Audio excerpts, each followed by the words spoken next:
Olá, amigos! Hoje tivemos o enorme prazer de receber o Gilberto aqui na nossa casa. E, Gilberto, existem duas teorias para explicar o surgimento da vida na Terra. Uma delas é o criacionismo, que diz que Deus foi o criador de todas as coisas em 7 dias, criou o céu, a terra, o mar, os animais. E a outra teoria é a teoria de Darwin, do evolucionismo, que diz que o mundo surgiu, o universo surgiu de uma grande explosão e daí a vida foi evoluindo. Qual que o senhor acha que é mais adequada aos ensinamentos divinos? Criacionismo e evolucionismo. É uma questão apenas de entendimento e de interpretação. É evidente que Deus, sim, criou tudo o que há, mas também delegou, outorgou aos seres inteligentes da criação dar continuidade à sua obra.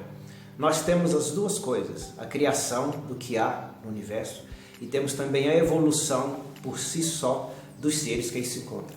Nós, humanos, começamos num processo de princípio inteligente, desde o momento de atração no mundo mineral, depois o processo de especiação lá no vegetal, e aí a estrutura de construção da sexualidade, hermafroditismo no mundo vegetal.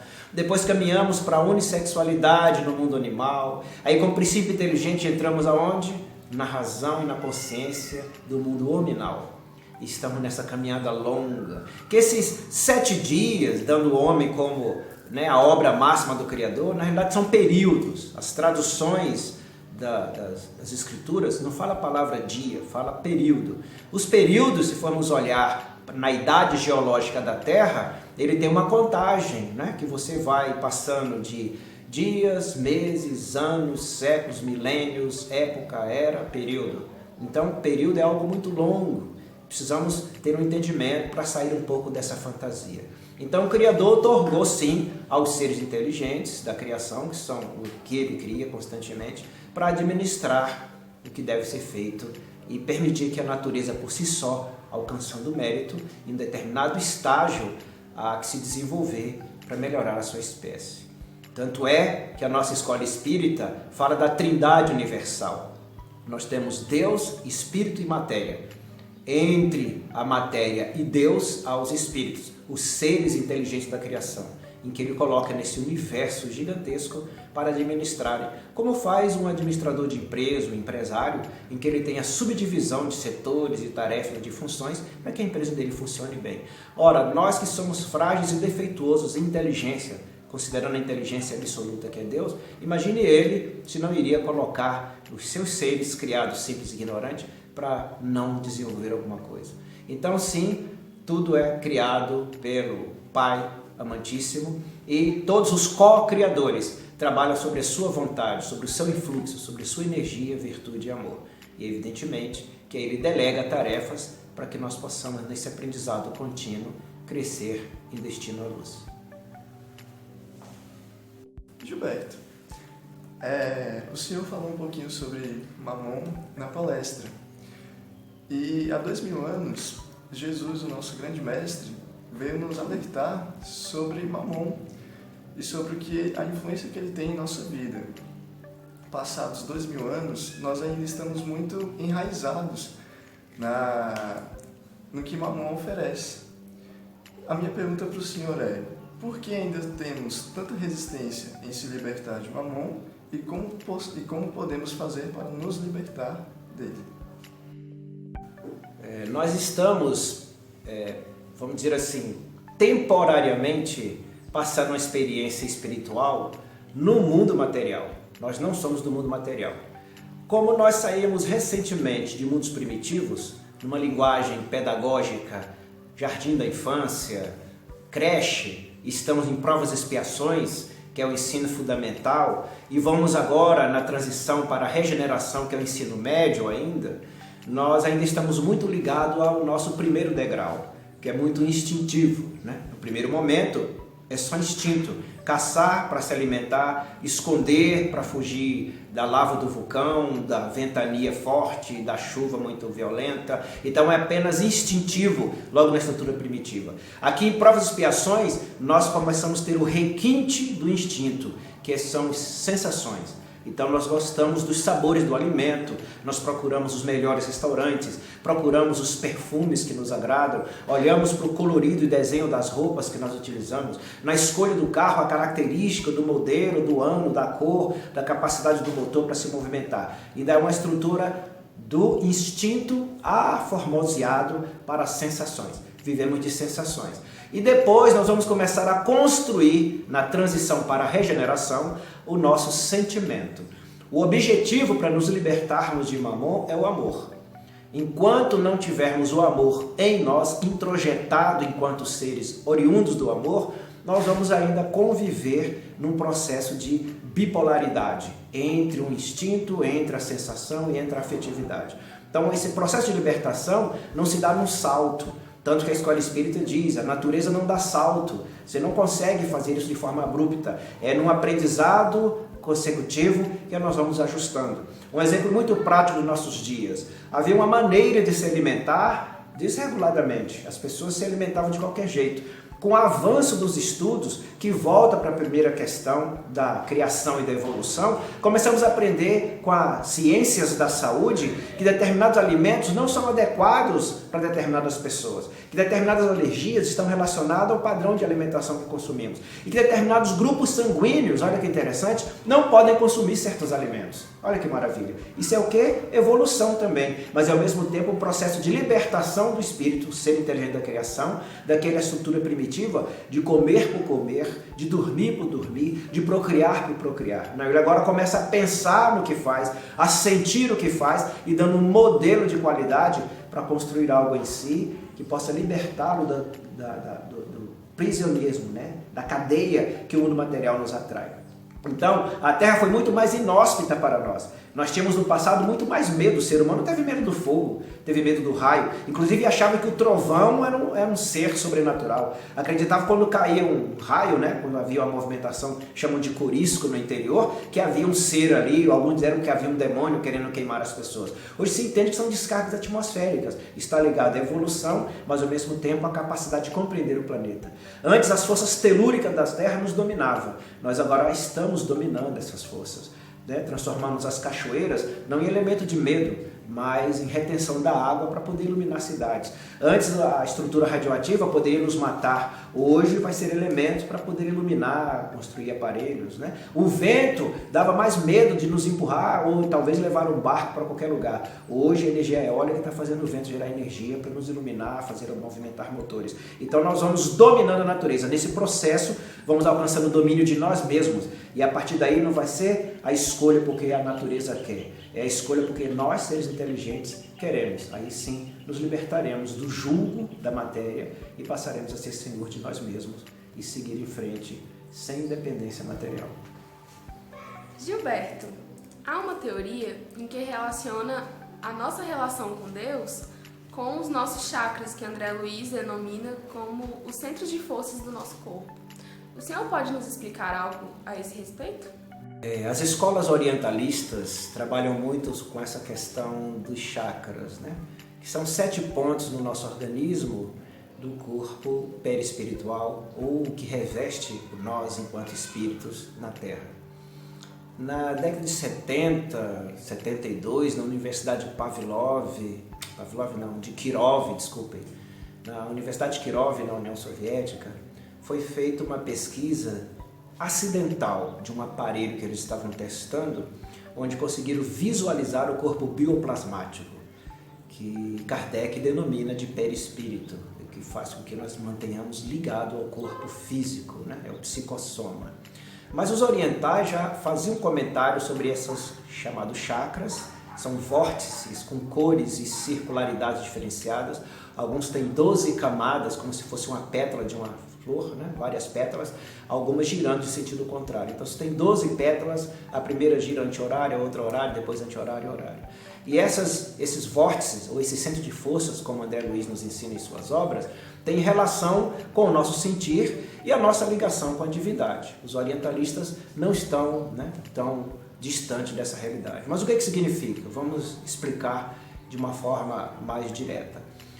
Quando a criança nasce, se percebe um pulsar, né, em cima do crânio, que as pessoas, né, chamam de moleira, já ouviram falar?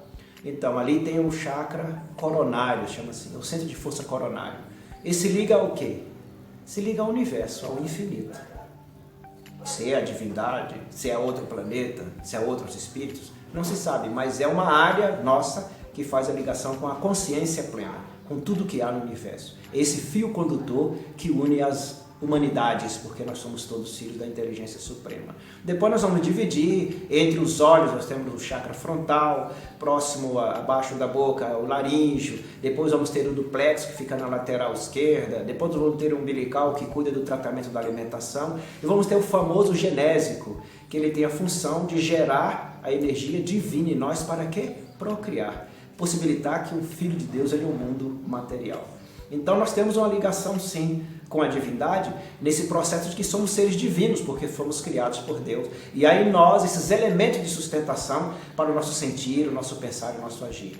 Evidentemente que a doutrina espírita não trabalha muito essa linha, mas André Luiz, nas suas pesquisas, dentro das suas obras, é muito interessante, ele observa que no processo de trabalho mediúnico, o diálogo fraterno, a conversa fraterna com o irmão desencarnado, a aplicação de um passe, a própria atendimento de alguém com afetividade, essas estruturas começam a brilhar de maneira diferenciada. Então nós vamos utilizar cada qual conforme a nossa maneira de ser.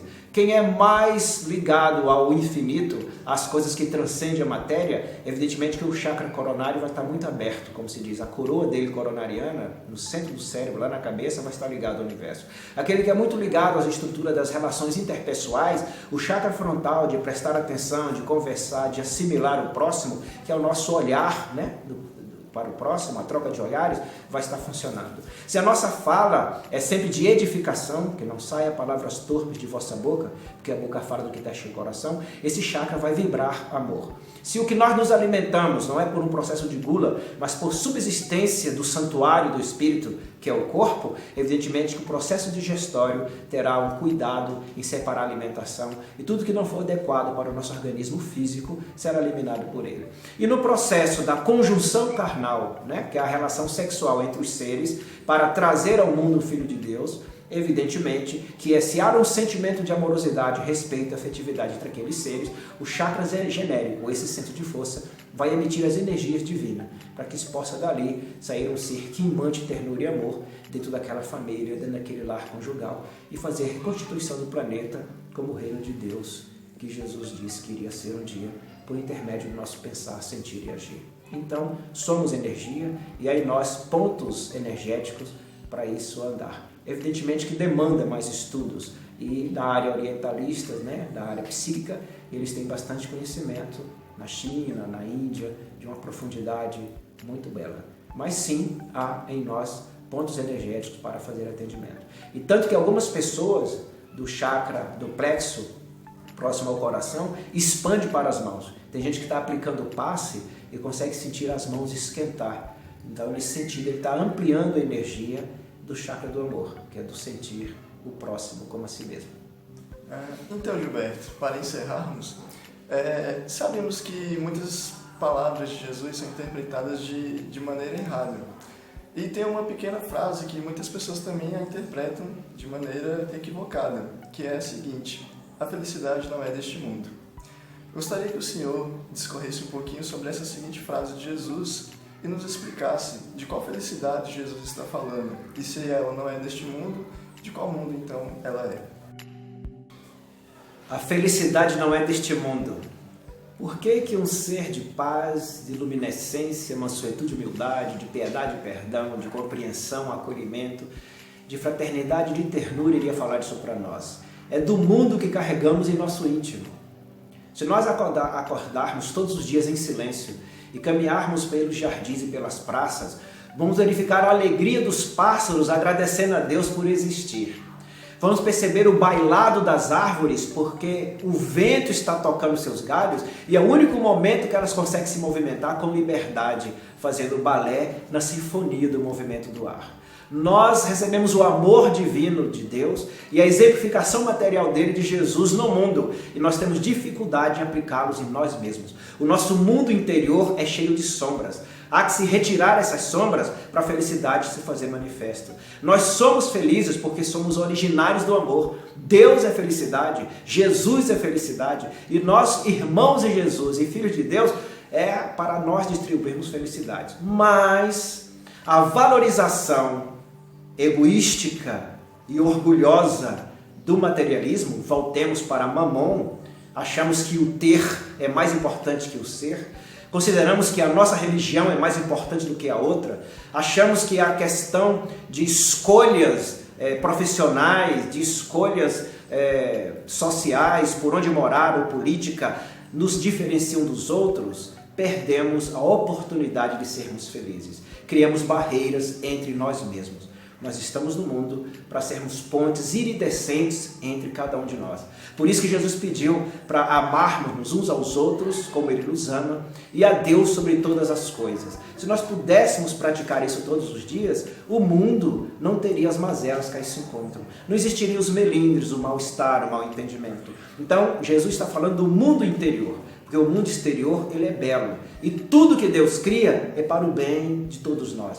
Tudo que o homem põe a mão, está lá em Eclesiastes, se corrompe, porque nós temos interesse ao colocar a mão ali. Deus e Jesus, quando agem em algum ambiente, é para que todos sejam beneficiados. Nós temos o princípio de casta, nós temos interesse particular. Isso nos aparta dos outros, porque se a natureza compartilha a terra, por que não compartilhar o próprio planeta entre nós? Por que baionetas, bandeiras? Por que muros e pontes? Por que exércitos, marinhas e aeronáuticas para separar seres humanos que são filhos do mesmo Pai, que é amor, há que se amar em espírito e verdade, quem não ama não conhece a Deus. Então, este mundo que Jesus estava falando é o nosso mundo interior. Nós encontramos alguém na rua, se nós não o conhecemos, já pulamos a calçada, como fez o sacerdote e o levita com aquele homem que foi assaltado. Se vem alguém caminhando que nós nos conhecemos, trancamos o nosso portão, porque tememos aquele ser humano nos atacar. Não seremos felizes. Enquanto tivermos resistência uns para com os outros,